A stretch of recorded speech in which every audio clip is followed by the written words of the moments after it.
every weekday, 2 o'clock, live on Fox Local and on YouTube. And it's been a busy week so far. I'm sure tomorrow will be no different. And so we hope you join us again tomorrow for more Florida Live, 2 o'clock here on Fox Local and on YouTube. We are going to go ahead and wrap up our coverage here. Again, thanks for joining us. And we will see you tomorrow. Have a great afternoon. And thanks for joining us on Florida Live.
You're watching Fox 35 News Plus, streaming on Fox Local.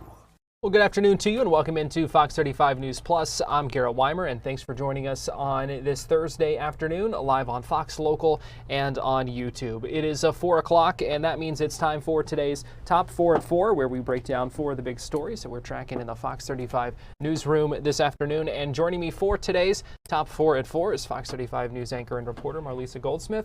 And Marlisa, thanks for being here. Happy to be here with you, Garrett. A lot of news today. It's been a busy week, I tell you that, and more going on today. And we want to start with a national story here that President Trump says he's going out on patrol with police and the National Guard tonight in Washington, D.C. Yeah, so the president is expected to patrol with the Metropolitan Police and National Guard tonight. In fact, the president said in a radio interview, quote, "I'm going to be going out tonight with the police and with the military." So there were already about 800 National Guard troops mobilized in the Capitol, and red states are deploying hundreds more to help with the president's crime crackdown happening in D.C., coming from states like Ohio, West Virginia, South Carolina, Louisiana, Mississippi, and Tennessee. Meanwhile, Washington officials have filed a lawsuit challenging the Trump administration's move to federalize local police. And that happened on Friday. So this has been a huge discussion, not just by, the locals there, but across the country. Yeah, it's going to be interesting to see kind of how this looks and kind of how this works. Obviously, with a lot of security, if he's going out with police and the National Guard, but I'm sure also a Secret Service nightmare to hear him him make this decision. I can only imagine the logistics that are going into this, with it being a president of the United States taking this step. Yeah. Just following this has been interesting for me, Garrett. I'm from the D.C. area, and for a long time, crime has been an issue. I mean, when I was a kid, crime was an issue. A lot of parts that you didn't go to. So I feel like I've heard mixed reaction from friends, family who are still there, colleagues or former colleagues who now work in, the D.C. area. So it's interesting to see, because obviously crime has been a hot topic for years, if not decades there. But this has been one of the strongest initiatives, I guess you can say, to curb it. So yeah. seems like there's been a lot of mixed reaction to it. So we'll see what happens tonight with him going out himself. Yeah, we will certainly see. And I think to your point, it's going to be interesting to see, what some of the data shows, as we move forward. About that data coming from the police there in D.C. saying that numbers are not what they have been portrayed. So I'm still waiting for the results of that investigation as well. Yeah, a lot of questions there. Story number 2 today, and that's Lieutenant Governor Jay Collins on the ground in California today, and bringing Harjinder Singh back to Florida to face charges in connection with that deadly crash in St. Lucie County. Yeah, so this was just a terrible tragedy, Garrett. An illegal immigrant is accused of doing an illegal U-turn on the Florida Turnpike. Here's video of when that happened. That's him making the illegal U-turn there. And you can see the first responders responding. This happened in St. Lucie County, where it killed 3 Floridians. The driver of that 18-wheeler is now headed back to the state to face justice. But new Lieutenant Governor Jay Collins is going out west to California to make sure that driver, as you just mentioned, Harjinder Singh, is extradited back to Florida and delivered to authorities. Governor Ron DeSantis promised, quote, "We are going to throw the book at him when he gets back here for what he did." Singh had a commercial driver's license from California and in Washington state. He returned to California after the incident happened. He was processed for deportation under the first Trump administration, but claimed to fear returning to India. And his work authorization was approved in the first months of the Joe Biden administration, according to reports. And this is a video from earlier today in Stockton, California, at the airport there. And you can see in this video Jay Collins, the lieutenant governor, who is getting ready to walk into the frame there. You see him in the blue suit, escorting along with law enforcement that suspect onto the plane for that extradition flight back here to Florida. We know he is facing those 3 counts of vehicular manslaughter, and so he will face the justice system here in Florida. There has been some criticism of the lieutenant governor as for why he himself was going out there for this. Right. I know some in the governor's office in California said, this is a photo op, this is performative, certainly not something that was needed. And those were some questions that Lieutenant Governor Collins was asked about while he was out there at the airport today. And here's what he said about that. I've heard it asked, why on earth is the Lieutenant Governor coming across the country to be here? What I want you to know, this isn't business as usual. This isn't politics as usual. I am not your run-of-the-mill Lieutenant Governor. In the words of what I will say some left-leaning Californians, I don't identify as a politician. I identify as a God-fearing, gun-loving, freedom-defending, one-legged, retired Green Beret. And I want to set the tone based on that. So, he basically saying they want to send a message here, because he did go into it a couple of different times. I was asked the question a couple of different ways, basically wanting to send a message that they are going to protect the people of Florida and that they disagree with some of the policies in California that they said allowed this to happen because they, them repeatedly saying over the past few days that Singh never should have had that commercial driver's license, so basically sending that message and trying to bring more awareness of that and what they say needs to change, what they want to see changed. Yeah. Story number 3, and this one here in Orlando, as we have learned that the Rainbow Crosswalk right by the Pulse nightclub site has been painted over. Yeah, so I got the breaking alert this morning, Garrett. The Pulse Memorial Rainbow Crosswalk was painted over and removed. This all happened overnight. The crosswalk honored the 49 lives lost back in that 2016 nightclub shooting and was installed by the state as part of the Pulse Memorial. Well, Orlando Mayor Buddy Dyer claims the state is to blame for the crosswalk removal, and United States Transportation Secretary Sean Duffy recently called for the removal of certain crosswalk designs, saying they're distracting for drivers and detract from the core mission of driver and pedestrian safety, Garrett. Yeah, and we know there has been a battle with the state kind of pushing for some other localities to get rid of their similarly painted crosswalks, Delray Beach, Key West, among those. Right. This obviously came as a surprise, like you said. You mentioned the statement from Buddy Dyer, and I'm going to pull that up here so that we can see that. And you see his wording there. We're devastated to learn that was changed, and basically saying, I do want to pull out one statement here. This callous action of hastily removing part of a memorial to what was at the time our nation's largest mass shooting without any supporting safety data or discussion, calling it a cruel political act. This was video from when the crosswalks were painted outside there, and it was certainly a symbol, obviously with it being at that location. Right. And that's something that the mayor was saying in his statement, a visual reminder of those the commitment to honor those 49 people who were killed in that shooting. And so this, again, has been painted over, part of that kind of larger conversation that you highlighted, and certainly important context there. But we have also seen people out there. Our crew has been out there throughout the day. They send in these pictures of someone, this is chalk, someone who was out there in the intersection earlier today with sidewalk chalk, recoloring that crosswalk just in the last couple of hours after seeing this. So reaction has been strong, it seems, from people seeing this change. Yeah, and I know we've come across some people verbalizing their frustration connected to the Pulse nightclub tragedy and saying, we've been asking for a memorial, we've been asking for this, we've been asking for that. We have not made much progress, but something as what appears to be as simple as a crosswalk was taken care of like that overnight within just that short of amount of time. I know that for people who are connected to the tragedy, they are beyond frustrated to find out that this happened overnight. Yeah, and I know Fox 35's Hannah McKenzie has been out there. We're going to check in with her in just a little bit.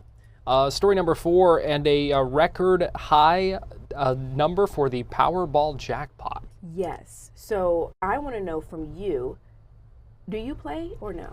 I don't, but not normally, but like if it hits $700, $700. That's it, Garrett. Hey, I wouldn't say no to winning $700. But when it hits $700 million, I feel like it's a good investment to throw down a couple dollars on a ticket there. That's how I feel. I agree with you. I've got to stop and get gas on the way home anyway, so I might as well. Yes. Okay. So here's the deal: the Powerball jackpot rolls over to $700 million, not 700. 700 million after there was no winner announced on Wednesday. No one had the 6 winning numbers from the Powerball jackpot, which was sitting at 643 million. The next Powerball jackpot, again, 700 million, with the next drawing happening on Saturday. Listen to this. Forbes reported that if the winner chooses the cash payout, I just want to kind of paint the picture for you here. The cash prize will fall to $240.4 million after the mandatory federal withholding of 24% is applied. But if you choose the cash installment choice, their annual payouts is $23.3 million. I mean, wow. Sign me up. Yeah. Okay, so let's say you get a ticket, you win. What's the first thing you're doing? What are you doing with the money? Oh, before we even get to the money, I am shutting down my cell phone so none of you all can contact me. What happened to her? She didn't show up. No call, no show. That's odd. Like, she was supposed to be on top 4 today. Yeah, where'd Marlisa go? We haven't heard from her. She's no longer in her house. Yeah, I'm out of here. And then with the money, I'd probably start with like some logistical things, paying off the credit cards. Let's pay out daycare for the rest of the year. Yeah, good planning. Maybe buy a new car. Yeah. There you go. I feel like I have a practical car right now, but with that type of money, why not splurge? 2 or 3. 2 or 3 practical I might cars. even get you a car, Garrett. you just won't talk to me. Because you already shut off your cell phone. I'm sorry, you won't be getting a car, let's be honest. It was, she's just trying to be nice while the cameras are on here. You can see how she treats me here.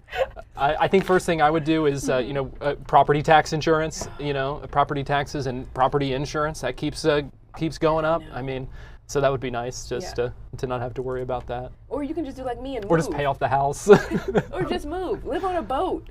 Forget the house. So many options. So many options. So much money. Yeah. Don't hold your breath. Dream. I know. Don't hold your breath, Garrett. Well, that is today's Top Forward 4. Marlisa, thanks for joining us. Don't turn off your cell phone just yet. We're going to take a break here on Fox 35 News Plus, and we'll be right back.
Okay. 6.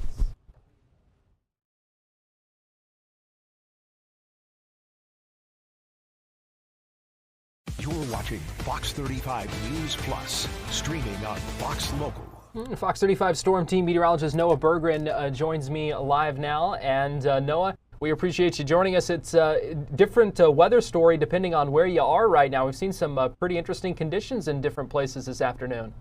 Yeah, definitely, Garrett, especially on the beaches. Those are areas that haven't seen a lot of rain recently, but man, they're getting a lot of rain today. Look at Daytona, big thunderstorm there offshore from Volusia County. Had a downpour earlier in the Orlando area. Camera shake a little bit Titusville with an outflow boundary from a thunderstorm. But here's the view from Daytona. Not as rough a surf as we had yesterday. The worst of that has now passed and moved offshore. But you can see some dark clouds and there is some big lightning. We've got a new camera to show you. This from Orange County, Evermore Cam.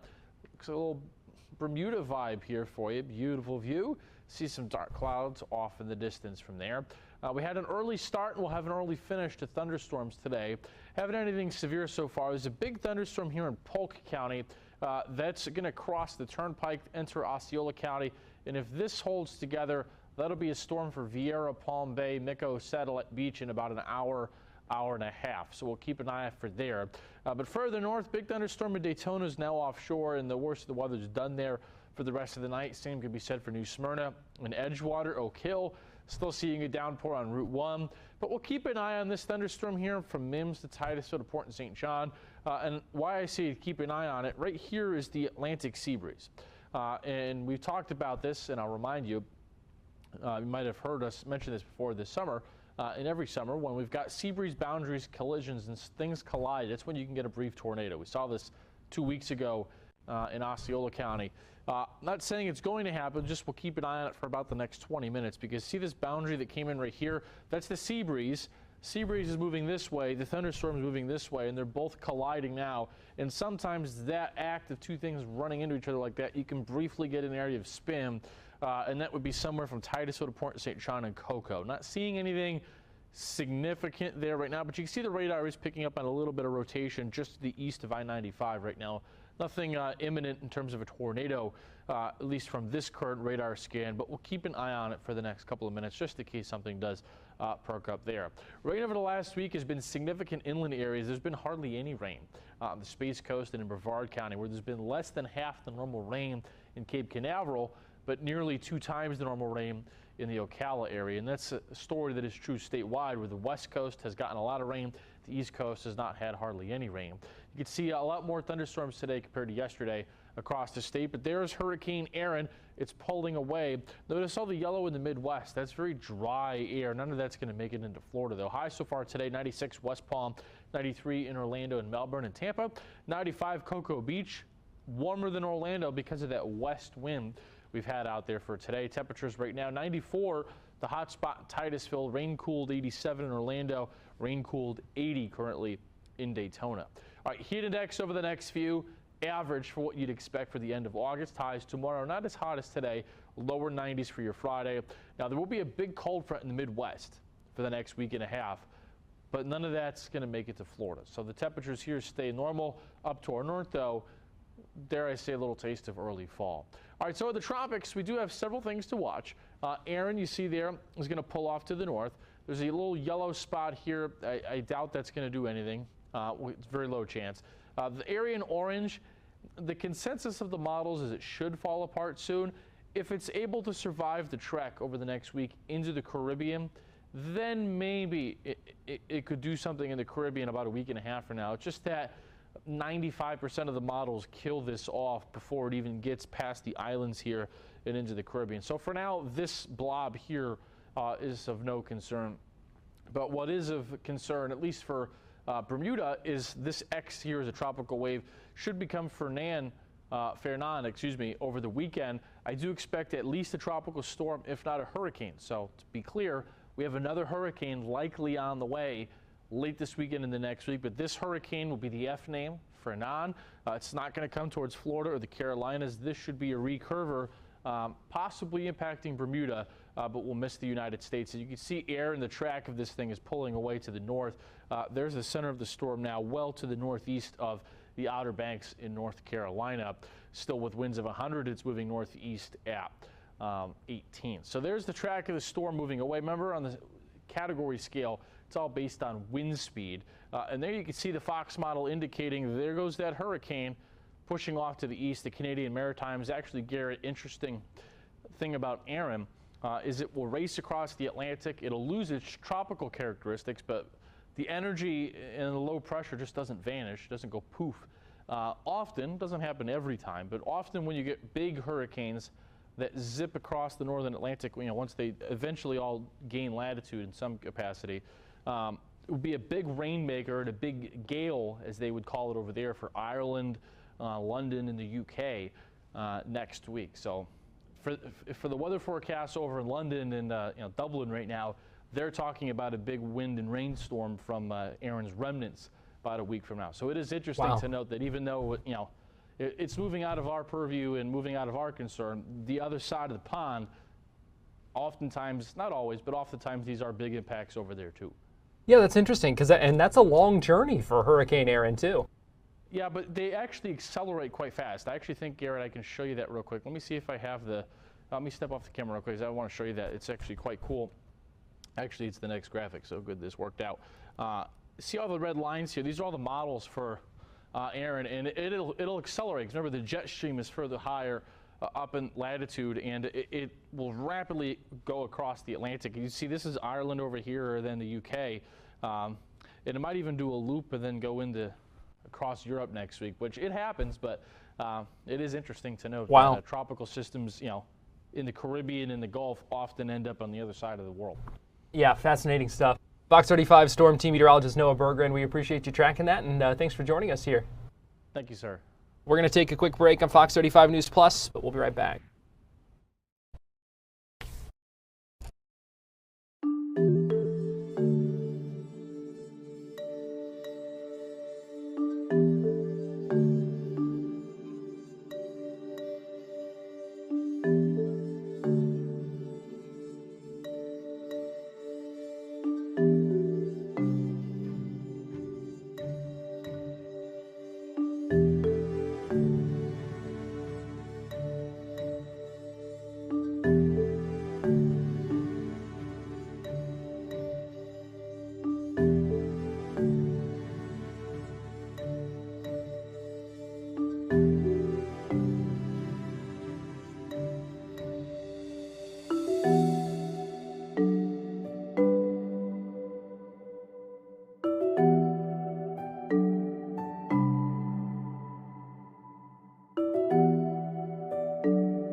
watching Fox 35 News Plus, streaming on Fox Local. Welcome back into Fox 35 News Plus. I'm Garrett Wymer, and thanks for joining us on this Thursday afternoon.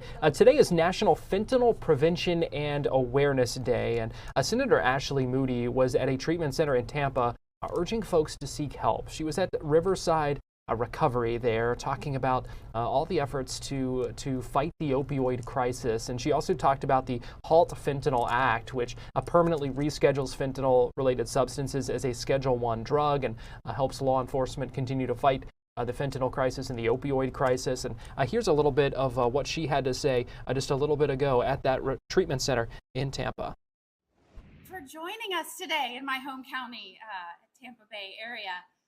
I am proud to be with you and standing with so many people here that are passionate about recovery from drug addiction on National Fentanyl Prevention and Awareness Day. This is recognized every year on August the 21st. The DEA has launched programs to make sure we're recognizing those people that we have lost in our country to fentanyl and the epidemic. We also want to make sure we're getting the word out, that people understand that fentanyl and overdose in general is still the #1 cause of death in working age Americans, 18 to 45. This is the #1 challenge we face as a nation right now. And it's incredibly important on this day and really every day that we remind folks that the drug fentanyl is killing tens of thousands of Americans every year. And oftentimes the people that are dying from fentanyl overdose don't even know they're taking it. It's being laced into counterfeit pills at the rate of 5 out of 10 currently. At the height, it was 7 out of 10 counterfeit pills had a lethal dose of fentanyl. So to put that in perspective, if your kid takes a pill from a friend and it's a counterfeit pill and they think it's Adderall or Xanax, right now there's a 50% chance there could be a lethal dose of fentanyl in that pill. That is why the fastest growing age demographic for fentanyl overdose is 14 and under. And so today it's incredibly important that across our state and certainly the entire nation that we come together and talk as a community of parents. We talk with our children. I still have a child in school and warn them of the dangers of fentanyl. I cannot tell you how many parents I have sat with, cried with, tried to raise awareness about this issue so that children understood when they were going to friends or smoking an illicit vape. There are so many things fentanyl can be laced into now. So we want to make sure people are cognizant that it's out there, that lethal fentanyl still is the #1 challenge to our health. It is the #1 driver of death among Americans. And we want to make sure that they know it's being laced in every kind of drug, illicit substance. So if you do have a substance abuse problem, it could be more important now than ever to get help. Today I am at a great recovery center, addiction and recovery. There are numerous facilities like this across our state, across our nation. If you are struggling, you can go to treatmentatlas.org or findhelp.gov to find a location to get help near you. Many of those tools allow you to put your location, your insurance information, your payment information, and it connects you with a resource to get treatment. Here in Florida, we have been very focused on this, both in my time prior to being Attorney General as a federal prosecutor and judge, dealing with families that were facing this issue. And then as Attorney General, we recovered billions of dollars for the state of Florida to put towards abatement of this issue. I want to commend Attorney General Pam Bondi, now U.S. Attorney General Pam Bondi, for standing right here in this facility and launching the case that went after opioid manufacturers, distributors, pharmaceutical companies to seek redress for what began as an opioid pill epidemic and has morphed into the challenges we now see from fentanyl and related synthetic opioid substances. As you know, we just passed and the president signed the Halt Fentanyl Act, which scheduled the fentanyl-related substances. These are fentanyl analogs, where these illicit chemists from the substances generated in China and then coming into Mexico and into our country, they would change one compound to try and get around our laws. And we just passed that to make it easier to put those poison peddlers and traffickers behind bars. But that is Senator Ashley Moody speaking at a Riverside Recovery is the name of it. Sorry, I had to look it up there. Riverside Recovery, a Tampa treatment center there on this National Fentanyl Prevention and Awareness Day, talking about some of the state's efforts and federal efforts to fight fentanyl and the opioid crisis. We're going to take a break here on Fox 35 News Plus, but we'll be right back.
You're watching Fox 35 News Plus, streaming on Fox Local.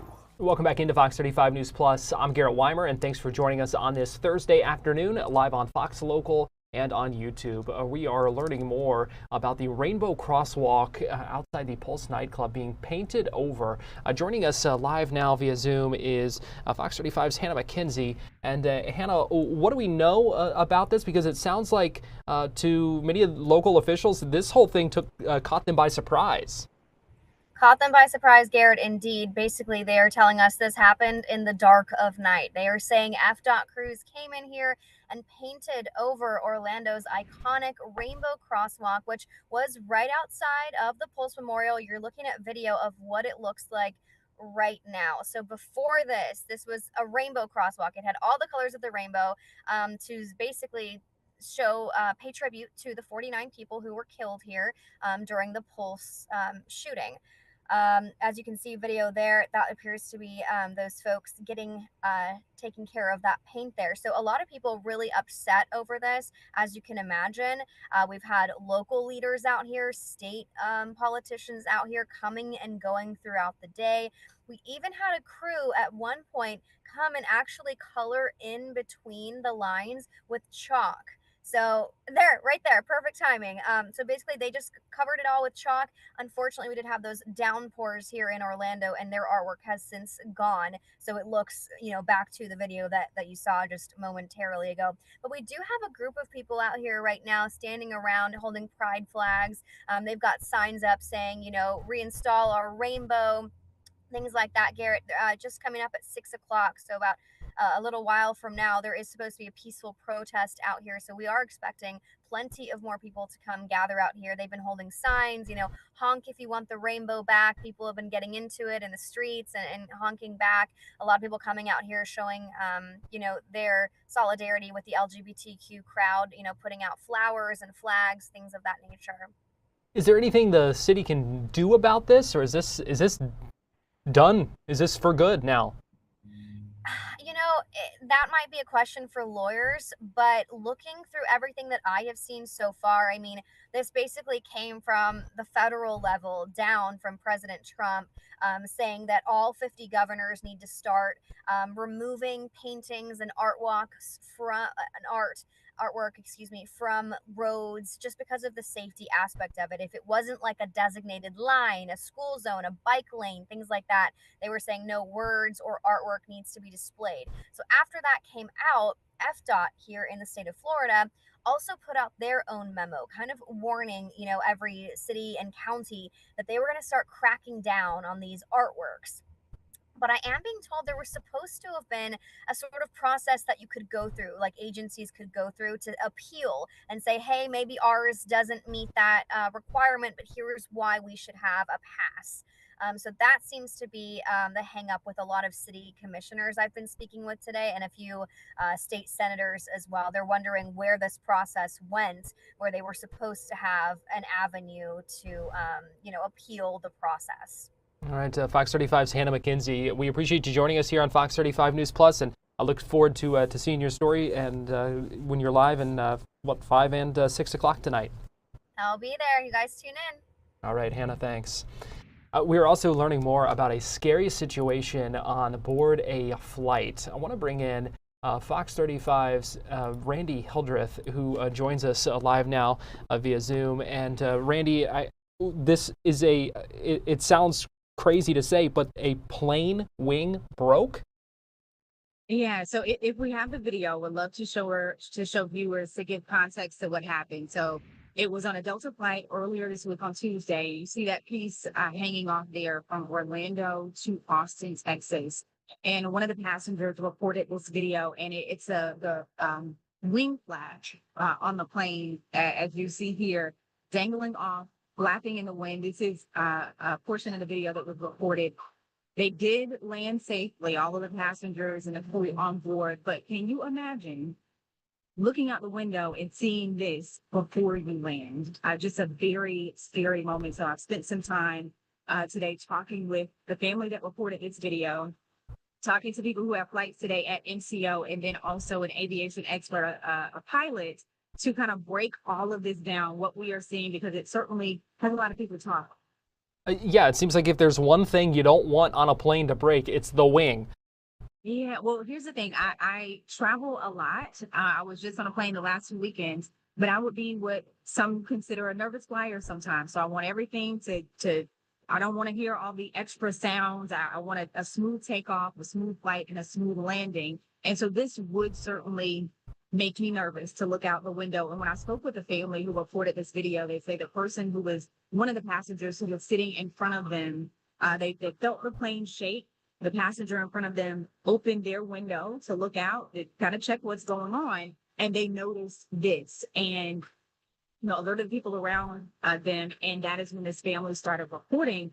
Obviously, they were very, very concerned, not having the context of understanding what happens or how a pilot would navigate something like this. In the video, and we don't have the audio, you can hear the mom say to the child, because this is a family, a mom, younger child's husband, a dad, dropping their oldest daughter off at college here. And so they were on their way back home to Austin. But in the video, you can hear the mom say, we're almost there, so don't worry, okay. And I was talking to my cameraman who was working on, a photographer who was working on the story, from the parents' perspective, trying to keep your kids calm when you're seeing something like this, and you're probably scared yourself. And the family said that they were scared. I did get a chance to speak with an aviation expert, a captain, who said, understandably so, people would be very concerned looking out at this, but it's not as bad as it seems. So the wing flap is helpful in slowing down the plane. He said the pilots may have felt a little bit of pull on the plane, but they would have been able, as you'll see in this video, to ultimately land safely. I asked about if this was something that would have been noticed on, the maintenance crew once they checked the plane on the ground, and he said, likely not.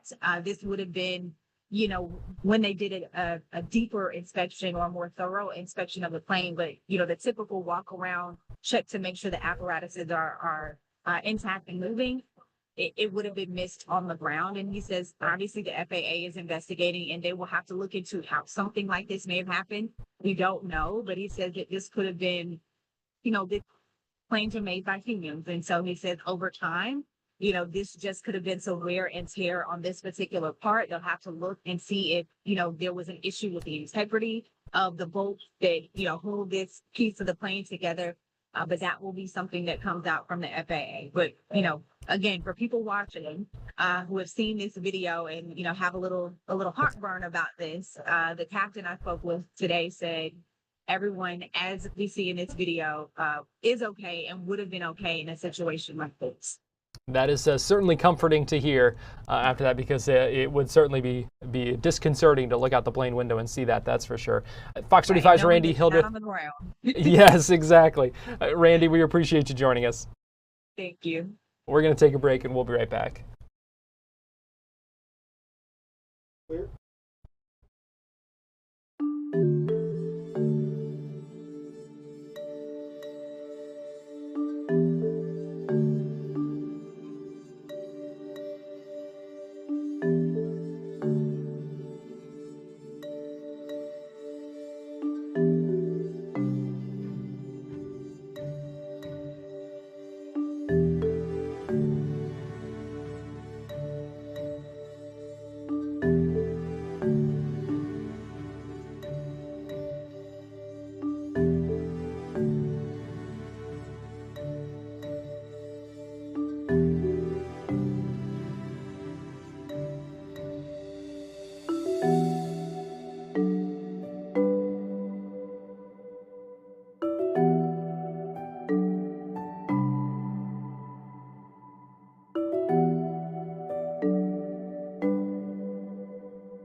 You're watching Fox 35 News Plus, streaming on Fox Local. Welcome back into Fox 35 News Plus. I'm Garrett Wymer, and thanks for joining us. The owner of Hollerbock's German restaurant in downtown Sanford says she is running for mayor. Owner Christina Hollerbock going to be challenging Art Woodruff. Earlier today, she swung by the Fox 35 studios, and we had the chance to speak with her. So right now it's just been really exciting because it's a big change. I've been at Hollerbock's for over 20 years, started when I was 14 to now. And it's been very different taking on this new venture, but my family has been supportive and my staff has been supportive as I run for local politics, because we've always believed that with Hollerbock's, you can't just focus on the business. You have to look at everything else around it. So I've been interested in what's happening in our community for a long time. So this run for mayor feels very natural. And that was my next question, because some people might look at it and be like, restaurant, mayor, how does that correlate? But you say, because you're so involved in the community, that really impacts your decision. So talk a little bit about that. I mean, the call for civic duty, especially in local politics, is usually very specific. And it's because as both a resident and a business owner, I've had a lot more interactions with city government than probably most people. And also with my experiences as CEO and also in the nonprofit world, I know how to affect change and get people on board. So when I see that the city is kind of suffering in that way, where they don't really have a clear vision, and there's a lot that still needs to be done, and I know I have the willpower and enthusiasm to fix it, I want to be that person for the city of Sanford to make sure that the intentions of City Hall match what is wanted in our community here in Sanford. Do you feel like you bring a different perspective because you've lived here, you've run a business here, you have family roots here? What do you hope to bring if you are elected in as mayor? So our commission is interesting, and we do have some 5th and 6th generation Sanfordites that are currently on. And so even though I've been here for 20 years, sometimes I'm looked at as the newcomer as well. But I do think that a business perspective is something that is really needed, not just on our commission, on any commission. You should have a versatile group of people so you have those different experiences and expectations. Right now, those experiences aren't currently on the commission, and I think it shows in how we interact with other businesses and how we look at logistics and policy. Perfect. Anything else you want to add? Just that Sanford is like, it's my home, you know, so I can't imagine doing anything else. So after my 20 years of restaurant experience and herding cats and all the fun things that have to happen in order to run a restaurant, I just want to take all of those skills and experience and put it towards building the community that I can really be proud of. That was Christina Hollerbach speaking earlier here at the Fox 35 studios. We are continuing to track the impacts of Hurricane Aaron. We talked about it earlier with NOAA. We know folks along the northern part of the United States. North Carolina has seen impacts. New Jersey seeing impacts today as well. But will likely continue to see some indirect impacts from the hurricane and from future hurricanes that are brewing, even if they don't make landfall here in Florida. That's because Hurricane Aaron, we've already seen, has been impacting some sea turtle nests because of it being this time of year. Adult turtles can endure rough surf just fine because they can dive into deeper, calmer waters, experts say, but storms can flood nests, and that can wash away those nests and wash away those eggs. And so you may start seeing some damaged eggs along the beaches. And so earlier today we talked with the Sea Turtle Preservation Society, who said, don't worry too much about that. Yes, it has an effect for turtles, but we've had these storms for millions of years, and sea turtles lay lots of eggs. When these eggs get overwashed by waters from big storms, some eggs are lost, but each nest has around 100 eggs in it, so sea turtles have been reproducing quite well for the last couple of million years. Okay. Is there anything that does happen to the eggs? Like, what happens to them? Well, if an egg is washed out of a nest, it just becomes part of the environment. Other animals may eat it, such as ghost crabs, fish in the water if it stays in the water, but it puts more nutrients back into the ocean or back into the sand, wherever it may end up. But there is some loss, but when we look at out of each 1,000 hatchlings, only one is going to survive. So it's a big number, but that's the way it is. They're part of the food chain for other animals, and if we didn't have sea turtles for them to eat, they'd eat something else. That's true. So 1 out of every 1,000 eggs laid? Yes, that's the approximate number. And you know, as they get older, the numbers become better in their favor to survive to be an adult. Okay. What do they look like when the ocean swells up like this from a hurricane and kind of washes out a nest? Do you just see the eggs on the sand? Well, what happens is when you have beach erosion, and if there's some nests in the sand, And the erosion, the nest is about 20 inches below the surface of the sand when she nests. After that, if you have a lot of erosion, the eggs may come out of the nest and roll around on the beach, and some of them will go into the water. Some of them will just die right there or be absorbed by the sand. If there are some hatchlings that are ready to come out, some of them will make it to the ocean and some of them may not. How long, what is the gestation period for an egg? It's about 50 days. Depends on the weather. If it's been extremely warm, it's shorter. If it's cool, it's going to be a longer gestation. If it's wet, it's going to be a longer gestation. Now, what should people do when they see these eggs rolling around? We've been required by FWC is if we find eggs on the beach, we leave them. If they're just rolling around, they're not going to be viable, so we don't even bury them. What should people do when they see eggs like that? And they because people are very sensitive about the sea turtles, and they want to help always. Mm-hmm. So should they be calling you guys? What should they do? If they have any questions, they can call our hotline, and the hotline will give you some information. Otherwise, somebody will contact you and answer any questions you have. When you see an egg on the beach, there's really not much we're going to do about it, and we just ask you to walk on by. If you see a live hatchling on the beach and it's on its way to the ocean, just let it go. If you see a hatchling that you think is in trouble, you can call our hotline and we'll give you instructions as to what we think you should do at that point. If you see a live turtle on the beach, if it doesn't look like it's nesting, call our hotline. We'll have answers for you. Good advice there from the Sea Turtle Preservation Society. We're going to take a break here on Fox 35 News Plus, but we'll be right back after this.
You're watching Fox 35 News Plus, streaming on Fox Local. Welcome back into Fox 35 News Plus. We are 1 week away from UCF's season opener at home against Jacksonville State. And today, reports have indicated they have found their QB1. Earlier today, I had the chance to speak with Sean Green, who's the host of ChargeOn, a UCF football podcast, to talk about what Cam Fancher brings to the Knights. Yeah, Cam Fancher, it looks like, has won the job. UCF has not officially reported that, but it is reported by a couple sources. Cam Fancher was not expected to be the quarterback one heading into the season. It was kind of, I was very open and honest and said, this is a depth piece. This is a guy you bring in to be your quarterback 3 in case your guys go down. But it seems like since spring, Cam Fancher has really kind of taken charge and been the most consistent quarterback on the roster. We talked about it. You need the most consistent guy to be your quarterback 1 in this offense. And it seems like Cam Fancher has done that. Does this bring up any concerns? The fact that he wasn't necessarily expected to be the best of the bunch, and yet this is the one who may be getting the starting snaps? I mean, I wouldn't say cause for concern. It definitely, I think, if anything, should bolster your confidence in Scott Frost. At the end of the day, Taven Jackson, the Indiana transfer, is making the most money out of any quarterback on that roster. And you would expect Taven Jackson to be the starting quarterback.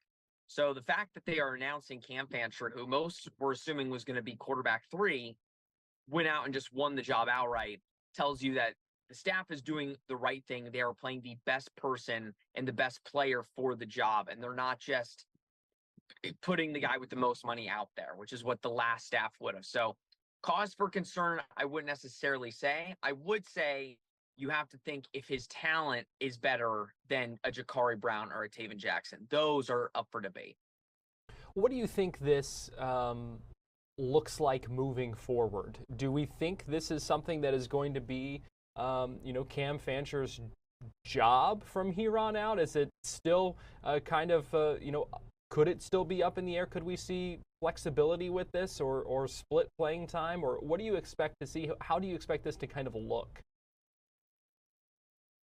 We really won't know. I think that'll be a question that we ask Scott Frost next Monday. I do think that Cam Fancher is quarterback 1 for right now.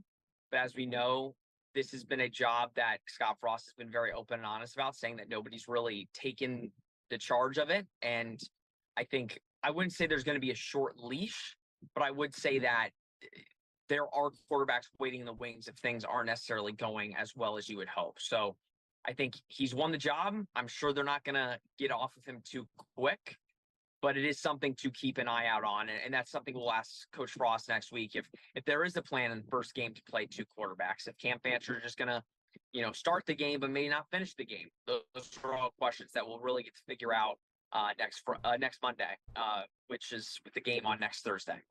Right. We are literally 1 week out from the start of the season and that season opener. What do you make of the timing of this decision? Obviously, as you said, no official announcement of this, but it sounds like they've locked on their guy here with just a week to go. Yeah, the timing, honestly, like you mentioned, UCF hasn't officially announced it yet. So I always said that I would expect if he was going to announce a starting quarterback, it would be the Monday press conference before the first game. I am still expecting that. I'm expecting Scott Frost to come out on Monday and announce Cam Fancher as your starter. It is interesting timing. Like, at the end of the day, Scott Frost has been very hush about who they believe is the starting quarterback. They said nobody's gone out and just won the job yet. So I think for it to leak on Thursday tells you that kind of they've known for at least a week or so. They've kind of known that Cam Fancher is going to be the guy. Multiple people that are in the know around the program have said that Cam Fancher, they're hearing that Cam Fancher has been the best out of the quarterbacks for the most amount of time. So I think the timing is what the timing is. We'll officially know probably next Monday, but don't expect to hear anything from UCF in the near future. I'm assuming we'll hear something next Monday. What's the scouting report on Fancher? What should we expect to see? Yeah, we talked about him on the show a couple of weeks ago, and I think, Taven Jackson is more of the pocket passer, but has a little bit of legs. Jakari Brown can't really pass the ball, but he is a burner. I think Cam Fancher gives you a little bit of both. Now, I think the consistency aspect in Cam Fancher's college career hasn't been that great. If you look at his stats, he's thrown a lot of interceptions. He's thrown touchdowns. You could chalk that up to a bad offensive line at FAU. But I think if you're looking to get kind of the best of both worlds, if I'm quoting Miley Cyrus here, if you get the best of both worlds, Cam Fancher would be kind of the best of those two. A guy that can run the ball, but also a guy that is a good passer. And that's going to be needed in a Scott Frost offense. Who would have thought we'd have a Hannah Montana reference in the middle of this? I pull out everything for you, Garrett. I pull out everything. Well, Sean, let me ask you one last question here, and that is, what do the Knights need? If Cam Fancher's the guy, and let's say he is the main guy this season, what do the Knights need from him to have a successful year in the Big 12? Very simple, and I keep mentioning the word, it's consistency. No turnovers. That's going to be able to get UCF to where they need to be. Now, granted, you need to be efficient on offense. Like, let's not kid ourselves. Just not turning the ball over is not going to get you where you need to go. But I think be in a prime position, they're going to have their quarterback, one, not turn the ball over. They're going to need every opportunity to score points. And I think as of right now, clearly with all the reports coming out, they believe Cam Fancher gives them that best opportunity. Well, it won't be long before we find out what that opportunity looks like and how he does behind center as a starting quarterback. And again, as Sean alluded to there, we do expect to hear from Scott Frost on Monday, and then of course that season opening game on Thursday evening. Well, we appreciate you joining us here today on Fox 35 News Plus. We're here every weekday starting at 11 a.m. We do have regular shows at 11 a.m., 2 p.m., and 4 p.m., but we jump in whenever we need to for news throughout the day here on Fox Local, so you can just keep it on throughout the day on your phone or on your smart TV, however you're watching us. We appreciate you joining us on Fox Local and on YouTube.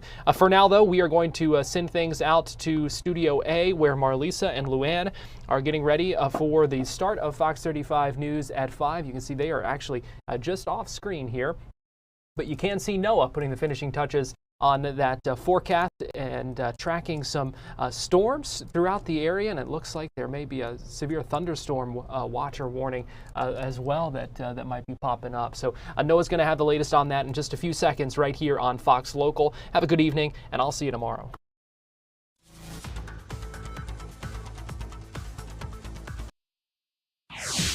Right now on Fox 35 News at 5, a nightmare in the sky. Picture this. You're on a plane and you see this, the wing breaking off mid-flight. This was broken off. We're asking how something like this even happens. And school buses packed with students. So many kids, there's not enough room for them. They're being forced to stand in the aisle. If the bus would get into an accident. And some parents are not happy. What the district is doing to fix this. Plus, Orlando's rainbow crosswalk quietly painted over. That's not sitting well with a lot of people. This was a memorial. This was not a political statement. Why the state says it's got to go. And this is what the crosswalk right near the Pulse nightclub site looked like around noon today. The rainbow gone. Just white lines remain. Thanks for joining us. I'm Luann Sorrell. And I'm Arlisa Goldsmith. It wasn't without color for long. By this afternoon, it was colored back in with rainbow chalk. This crosswalk is along Orange Avenue, and that's where we find Fox 35's Hannah McKenzie tonight live. Hannah, city and state leaders in Orlando are livid. Marlisa, we have been out here all day, and plenty of politicians have come and gone, many of them upset about this, but so are members of the community. Now, I do want to draw your attention to the crosswalk here. A few people did try to restore the rainbow by getting some chalk on there, but after that downpour here in Orlando, you can see that chalk has since washed away.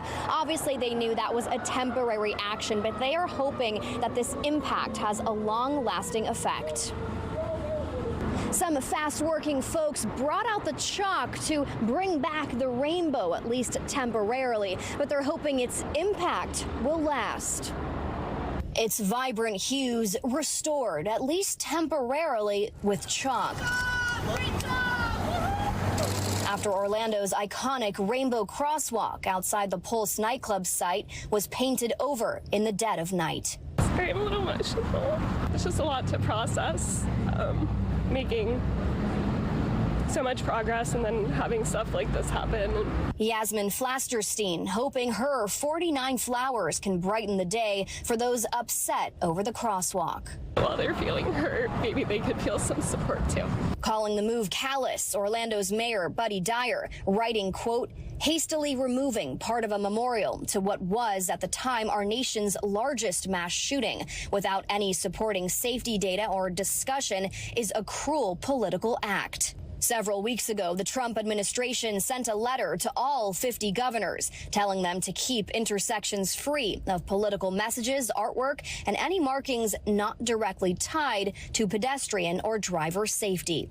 FDOT also releasing this memo stating their 2025 design manual explicitly prohibits the application of pavement or surface art on travel lanes, paved shoulders, intersections, crosswalks, or sidewalks.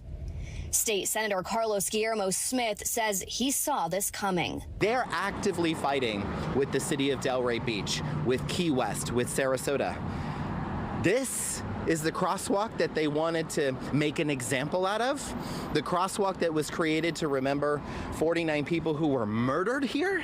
Governor Ron DeSantis replying to a video posted by Guillermo Smith, writing, "We will not allow our state roads to be commandeered for political purposes." The crosswalk was painted in 2017 as a tribute to the 49 lives lost and to symbolize LGBTQ pride. Commissioner Patty Sheehan says this move is a slap in the face. This was a memorial. This was not a political statement. And this was done in accordance with FDOT rules. I did reach out to FDOT for comment. I didn't hear back, but I did speak with a Pulse survivor. What she has to say about all this may surprise you. That's coming up tonight at 6. In Orlando, Hannah McKenzie, Fox 35 News. Hannah, thank you. Right now we are tracking some storms in Central Florida. This video is from the last hour over Orlando. We're seeing some heavy rain and some thunder out there this afternoon. So I'm here in the Fox 35 Storm Center with the one and only meteorologist Noah Berger. And Noah, I see a flash on your radar there. That means there's a severe thunderstorm warning happening right now. Right now down in Brevard County, and we do have some pretty strong winds that have been recorded down there. About 50, 60 mile an hour winds right in the center of Melbourne. So we're going to track that for you right now. Here it is currently. So the track of the times on the left side of your screen, that's the arrival of the 50 to 60 mile an hour winds. So West Melbourne about now, Indian Harbor Beach about 5:14, Satellite Beach about 5:16, Indy Atlantic about 5:24, South Patrick Shores about 5:17. So the radar has detected wind of about 60 miles an hour. So we do have confirmed some pockets of damaging winds in the core of this storm. Now this is what we call a severe thunderstorm warning with a tornado possible tag. So within the warning, the Weather Service has added that a tornado is possible. If it was imminent, we would get this upgraded to a tornado warning. We don't have that right now. This storm is interacting with the